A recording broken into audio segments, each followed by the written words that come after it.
Hey everybody, this is Pastor Shane Perry. Are you like me? Could you make a list of all the things that you dislike about church? Do you know that the unchurched, when they're surveyed, one of the things they say is church is boring, church is irrelevant, that there's too many offerings, that they feel like all the preacher wants is their money, they feel like they're not loved, or they feel like they're not invited back or feel comfortable in a worship service. Do you know one thing that people universally can't stand is to speak in public? So I'm thinking about writing a book about all the things I don't like about church. Now, don't get me wrong. I love church. I love church people. I'm a pastor.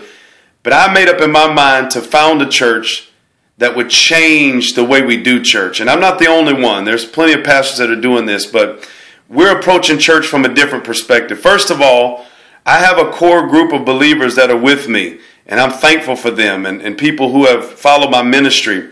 But I'm looking to reach our community. I'm not interested in getting a lot of members from other people's church and that kind of stuff. I really want to reach the lost with the gospel. I want to reach the unchurched. And if you're like me and you want to do that, there's some things you have to change about your services. There's some things you have to change about how you do things. When I came up in church, everything was about don't do this and know this and know that. As soon as I walked in the church, I would see signs on the door of the outside the sanctuary. No food, no gum, things of that nature. And it's funny, once I got into church and I used to lead the prayer, I would lay out on the floor prostrate and look up under the pews and see gum everywhere, which means people were breaking that. I'd see kids eating snacks in the service. So we put up signs that don't work and turn people off. And so at our church, we offer refreshments in the lobby. We play loud music. And because we want to stimulate people talking and get some energy going in there, we offer donuts and coffee, and we encourage people to take it in the service. And the reason why we do that is because we notice that people bring their stuff in there anyway. So why not create a relaxed environment where people can enjoy themselves?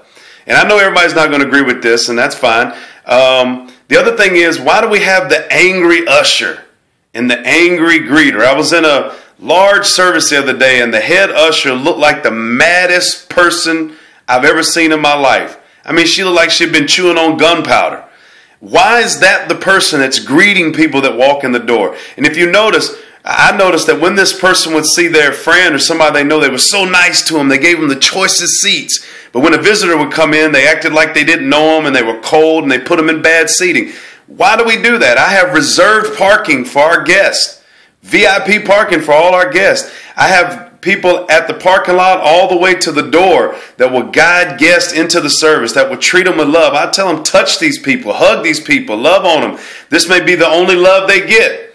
The other thing that cracks me up about church or upsets me about church is we make people do the one thing they abhor. Most people have a fear of speaking in public. So why is it that when a guest comes to church, we have them stand up and tell us where you're from? That's one of their greatest fears. It's a turnoff. They want to blend in with the crowd. They want to see what you're about. They don't want to be singled out. Another thing that we do, why do we have 5 and 6 offerings in the service? We got an offering for everything. You know why? It's because we're not winning the lost. Jesus said, we got a tax problem? That's not a problem. Go down, catch the fish, and the corn will be in his mouth. He said, I'll teach you to be fishers of men. If you win souls, you don't have to worry about money. In fact, we do something, we go even further in our service. I tell all our guests, you don't have to give. This is for our members. These are for those that have graduated from our membership class. Because one of the greatest complaints is that the church only wants your money.